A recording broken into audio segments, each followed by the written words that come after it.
મારું નામ કાળુભાઈ રાઠોડ, હાલ ધારાસભ્ય. આજ રોજ ગીરગઢડા મુકામે કલેક્ટર સાહેબની સૂચનાથી ગીરગઢડાનો મુકામની અંદર જે ડેમોલેશન થઈ રહ્યું છે એ બાબતની પાર્ટીના કાર્યકર્તાઓ, અહીંના વેપારીઓ, સંગઠનો અને દુકાનધારકોનો મને ફોન આવ્યો. એટલા માટે મારે ગઢડાની મુલાકાત લીધી છે. મુલાકાત લીધી અને જાણવા મળ્યું કે અહીંયા ખાલી માત્ર ગૌશાળાની દુકાનો હતી એને એ આટલા પૂરતી સીમિત અને આટલા પૂરતી ફાળવવાની વાત હતી.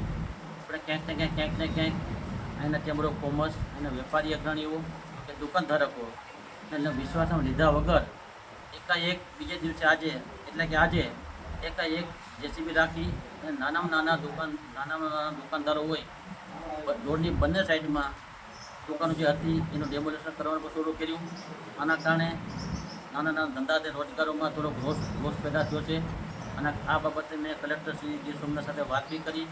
ત્યારે માત્ર મને આટલું કીધું કે આપણે એને 24 કલાકની મુદત આપી હતી અને માત્ર એવી કોઈ સ્પષ્ટ વાત ન કરી કે આખા ગીરગઢડાનું બંને સાઈડને ડેમોલેશન કરવાનું છે.